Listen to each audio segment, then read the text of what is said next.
Dans les pays démocratiques, les lois permettent la liberté de se regrouper et considèrent les manifestations comme un droit, un contre-pouvoir. Parfois, et peut-être trop souvent, au milieu des banderoles, des chansons et des slogans, des scènes de violence urbaine éclatent. Si le débordement n'est pas très vite maîtrisé et dispersé par les fonctionnaires de police déjà présents sur les lieux, l'emportement peut rapidement tourner à l'émeute, engendrer une dégradation du mobilier urbain et mettre en danger les citoyens aux alentours. À l'origine des débordements, les semeurs de troubles, les journalistes les nomment casseurs. La transversale, les gars, ok? Synonymes de vandales, ils attaquent dès que l'occasion se présente les forces de l'ordre, brisent des vitrines et incendient parfois des voitures.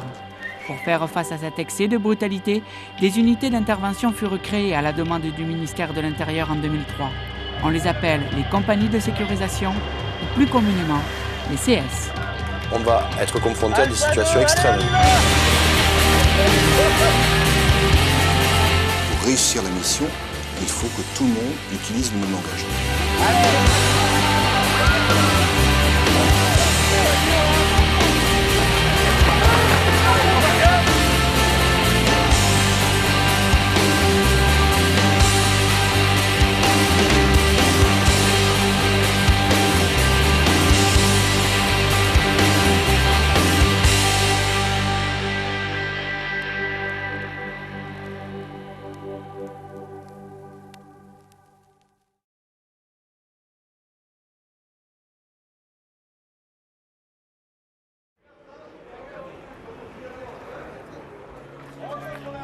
Depuis 2007, les CS virent le jour un peu partout en France. Toulouse, Essonne, Haute-Garonne, Marseille, Seine-Saint-Denis et le 17e arrondissement de Paris. Bien que dispersées aux quatre coins de l'Hexagone, elles ont tout un point commun, la formation de leurs membres à l'ENP de Nîmes. Cette école, la plus importante d'Europe, fut inaugurée en 1999 et possède toutes les ressources pour proposer un programme d'entraînement intégral. Pourquoi ce terme? Ici, pour lutter plus efficacement contre la violence urbaine, un élément majeur depuis s'intègre dans la tâche des hommes. Cet atout, l'hélicoptère. Les responsables qui ont été confrontés à ce phénomène de violence urbaine se sont rendus compte de l'extrême mobilité des groupes à qui on a à faire face et la nécessité également d'avoir une vision un petit peu globale de leur déplacement, de la rapidité de mouvement, d'où l'idée bien évidemment d'utiliser l'hélicoptère. Ce qui a entraîné le besoin d'une formation, parce que ce n'est pas du tout évident pour un policier de se retrouver à l'intérieur d'un hélicoptère, de manier un environnement qu'il ne connaît pas forcément, d'utiliser des moyens radio qui marchent avec le sol et puis surtout être capable de se repérer et être capable d'indiquer les progressions des groupes de casseurs et de permettre à ce que les forces de police puissent agir en étant guidées. L'idée de cet appui aérien efficace à des équipes au sol naît dans l'esprit de cet homme, Pascal Demarle. 18 ans dans l'armée de l'air au sein des parachutistes, il constate au cours d'une première simulation en mars 2009 la nécessité de former des policiers qualifiés, baptisés OPH, opérateurs de police héliportés. C'est au cours de cette formation que nous sommes aperçus qu'il fallait à tout prix former des opérateurs de police héliportés afin qu'ils puissent être les yeux des équipes au sol et de façon à voir plus loin pour agir plus vite. Voir plus loin pour agir plus vite. Un objectif qui demande une équipe avant tout, 3 OPH au total. Un opérateur communiquant les informations nécessaires, un pilote et un mécanicien de bord jouant d'interface entre les deux précédents. 3 hommes aux grades et aux fonctions distinctes, mais qui créent une seule et unique entité. Oui, il s'agit d'un véritable travail d'équipe. À la fois le pilote, le mécanicien opérateur de bord, l'opérateur de police héliporté, il faut qu'ils travaillent ensemble avec le même process. Tout cela au profit des policiers qui sont au sol et bien sûr de la population. C'est de cette entente et de la parfaite maîtrise du procédé que les opérations pourront être menées dans l'avenir avec une plus grande efficacité sur le terrain. C'est un processus qui va s'échelonner pendant un certain nombre de temps et qui doit conduire à terme à la formation d'une vingtaine de compagnies de sécurisation qui seront disséminées un petit peu sur tous les gros centres du territoire national, ceux qui notamment sont confrontés à ce phénomène de violence urbaine. Quand on parle directement dans le micro, ils entendent. Quand on appuie sur le bouton Acropole, ils n'entendent plus. Voilà, exactement. Aujourd'hui, c'est l'occasion de mettre en pratique la théorie enseignée. Une simulation de violence urbaine au sein du village d'Ixville à l'ENP de Nîmes est programmée. Tout le personnel se prépare. L'exercice va débuter.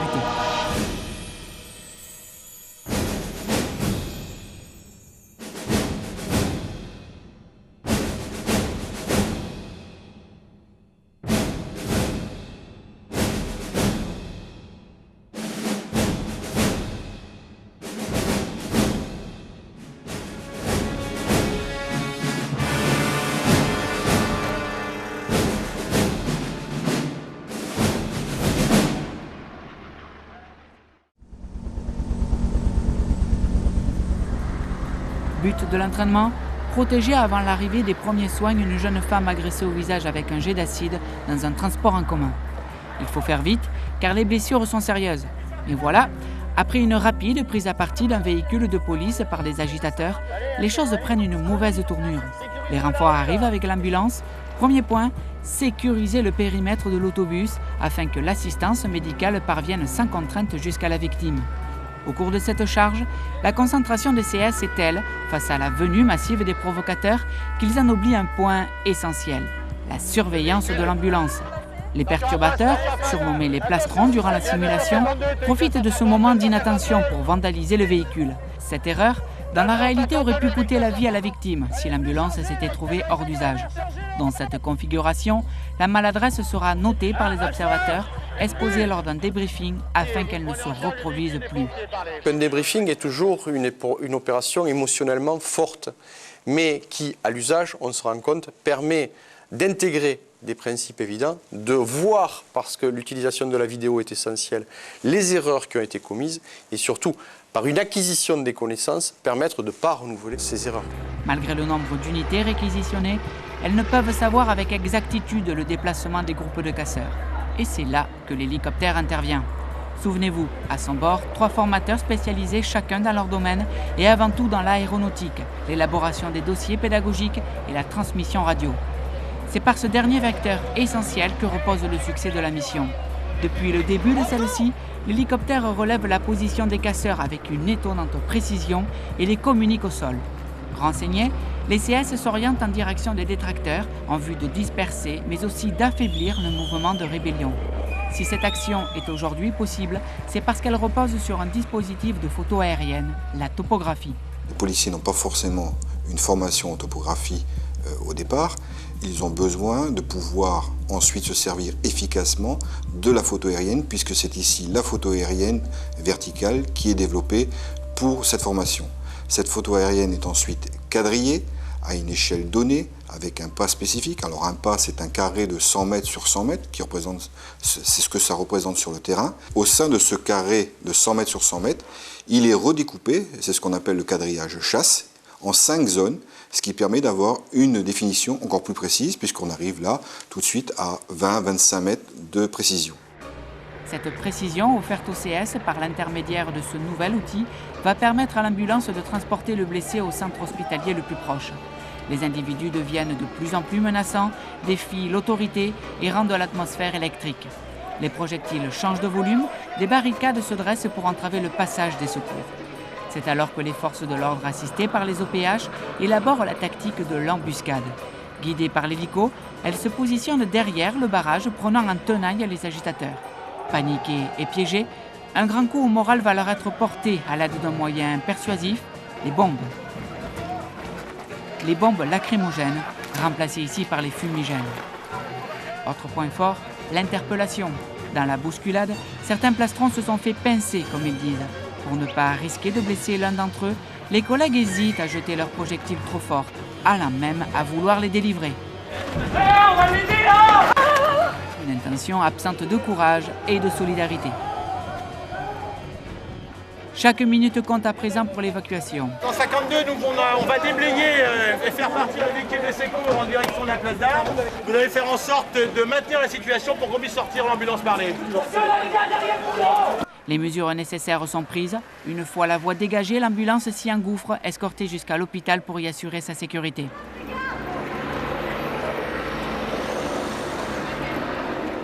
La mission se poursuit. L'objectif numéro 2, ramener le calme dans la zone en disloquant le mouvement de protestation. La transversale, les gars, ok? Après le départ des secours, les casseurs ont fui sur les ruelles parallèles. Ne vous fiez pas à la décontraction de certains CS. Durant cet exercice, la concentration et la résistance des nerfs sont mises à rude épreuve. Dans ces exercices de simulation, on va être confronté à des situations extrêmes, bien évidemment. Donc là, la tension est palpable et c'est justement le but de ces exercices de préparer moralement les fonctionnaires des compagnies de sécurisation à ce qu'ils sont susceptibles de rencontrer dans la réalité.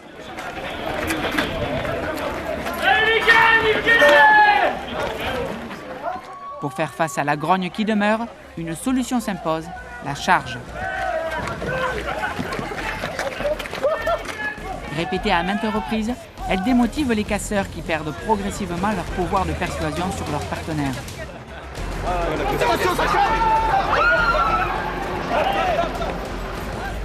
L'émeute semble s'essouffler. Ce n'est pas pour autant que la tension doit se relâcher, car d'irréductibles plastrons isolés subsistent. Cette compagnie s'engageant à reculant dans une rue va en faire l'expérience.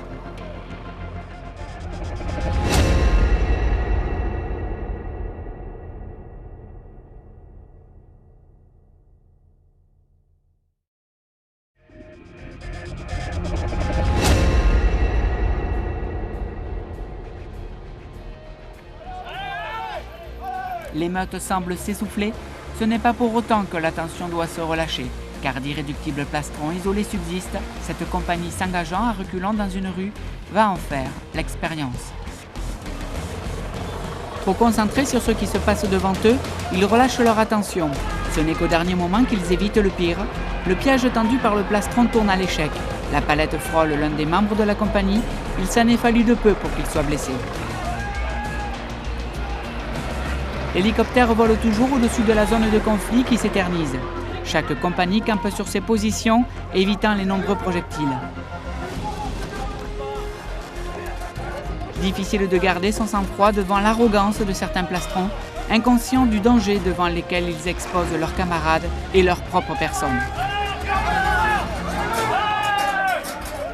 Quoi qu'il advienne, garder son sang-froid, maîtriser ses impulsions de violence restent des qualités essentielles au bon déroulement des missions.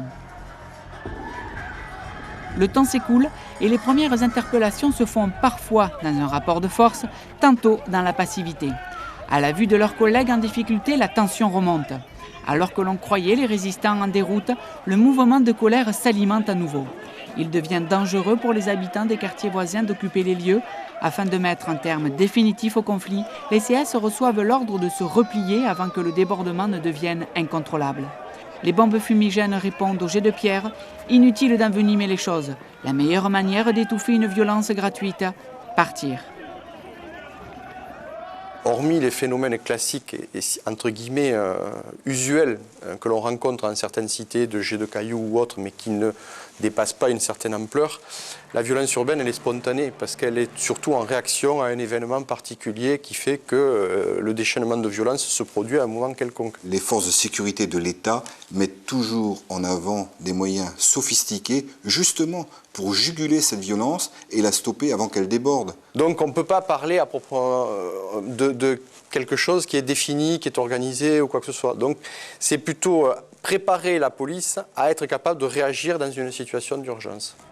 Les différentes étapes de l'exercice sont remplies, disperser les agresseurs et sécuriser le périmètre d'action autour de l'autobus, porter secours à la victime, frayer un passage à l'ambulance, neutraliser les principaux meneurs de troubles et se retirer progressivement pour la sécurité de tous.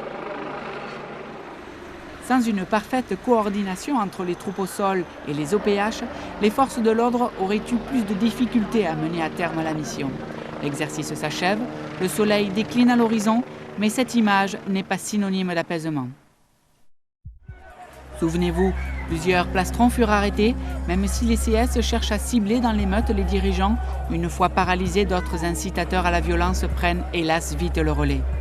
Le responsable de l'agression à l'acide sur la jeune femme se retrouve entendu par la police pour rédiger les premières procédures judiciaires. Il semble pleinement assumer son acte avec une certaine effronterie et cultive la répartie. J'ai croisé ma victime là par contre dans le couloir, j'ai pu l'influencer. Ah. J'ai eu un petit coup de pression comme il dit. Ouais, pas eu le temps de communiquer avec elle. Donc, voilà. Okay. Bon ben moi ce monsieur je vous place en garde à vue, établissez le procédé procès-verbal d'interpellation. Un PV de saisie. Tu l'as peut-être demandé, mais il a été conduit dans quel véhicule Alpha 12. Alpha 12. Pour moi, c'est je vous remercie. D'accord. Merci. Fin d'assimilation. S'il y a des faits qui peuvent être pénalement reprochés, eh bien, ils seront placés en garde à vue.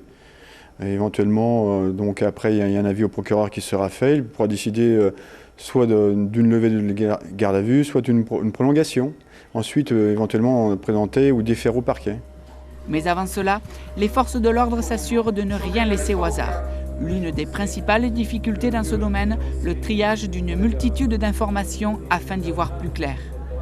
Dans ces violences urbaines, les principales difficultés, c'est d'arriver à reconstituer les faits, puisque chaque policier est un peu dispersé et préoccupé par son action.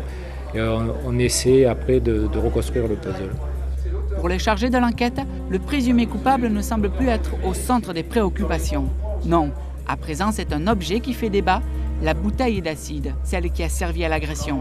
Et personne visiblement ne sait où elle se trouve.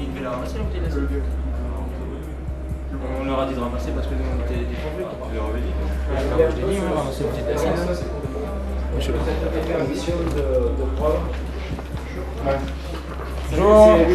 Je vous écoute sur ce que vous avez fait, ce que vous avez vu. On est arrivé sur place, on a vu les victimes, dont la femme vraiment touchée par l'acide. On a vu le chauffeur, la femme qui était mal en point, le chauffeur dissimulé, et puis deux autres témoins qui s'occupaient plus ou moins de la fille. On a essayé de tenir le bus, parce que les CS sont rentrés dans le bus, on a dit de ramasser les bouteilles d'acide, parce que nous on était dépourvus de moyens. Est-ce que vous savez ce que les bouteilles d'acide sont devenues? Aucune idée. Non. C'est-à-dire que vous les avez pas pris en charge La bouteille d'acide, ils les avaient mis dans un sac spécial. Donc c'est les pompiers qui ont récupéré? Non, ils l'ont laissé dans le bus. Ils l'ont laissé dans le bus. En leur possession, cet objet aurait pu être une pièce à conviction supplémentaire contre l'agresseur supposé, si celui-ci venait à se rétracter sur ses dires lors du jugement. Dans l'agitation, le pourcentage d'erreur d'un signalement existe. Mieux vaut donc avoir l'assurance de bonnes informations dans le dossier en cours. Avec une capuche. Une capuche, un espèce de parce qu'il y en a un qui a été interpellé. Et lorsqu'il a été interpellé, vous avez pu confirmer que c'était lui, l'auteur des faits? Non, l'action, on l'a pas vu, mais je sais que par la suite, quand on s'est mis un peu plus loin, je l'ai vu. Oui, les confirmations. Ah, d'accord. Okay. On n'a pas bien vu d'un point de vue opérationnel. Vous avez... Pendant ce temps, la nuit est tombée, entraînant avec elle son lot de mauvaises surprises. On pensait l'agitation neutralisée, mais voilà, il ne faut pas se fier aux apparences. Le temps mort fut de courte durée. Cette fois, l'exercice se déroulera en nocturne. L'objectif, piéger les CS aux côtés d'un véhicule incendié. Vous reculez au fur et à mesure de l'avancée des CS. Est-ce que c'est reçu? Bien reçu pour nous, on met en route. Donc nous, ce qu'on va faire, on va les attirer par là. On va les attirer par là, il va donner l'ordre au commandant de venir les chercher. Nous, ce qu'on va faire, on va les attirer là-bas, l'hélicoptère le prendra en charge. Et là, bon, on a failli les tomber. Même de nuit, il est possible d'identifier les meneurs de troubles. Une fois encore, les OPH jouent un rôle complémentaire, soulageant le déroulement au sol des manœuvres. Pour cet exercice, comme pour la réalité, dans le mode opérationnel, on peut utiliser donc le phare au xénon qui équipe l'hélicoptère EC-145. C'est un phare de recherche, une puissance très puissante d'ailleurs, 1600 watts au xénon, et qui peut fonctionner en mode infrarouge. Il est tellement puissant qu'on ne peut pas l'utiliser à moins de 500 pieds, c'est-à-dire 150 mètres du sol.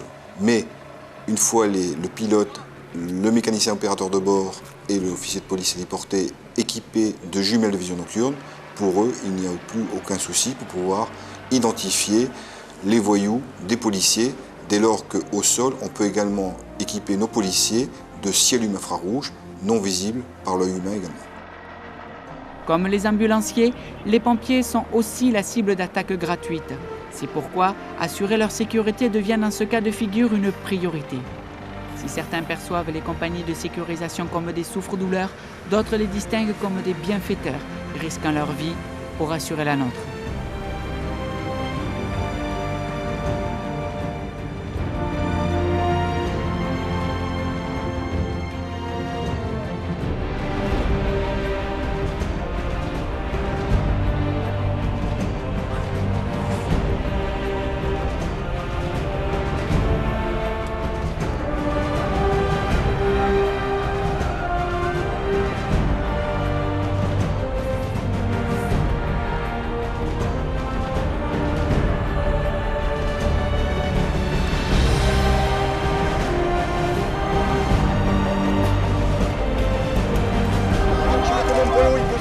positionne là, qu'il le voie le point mort.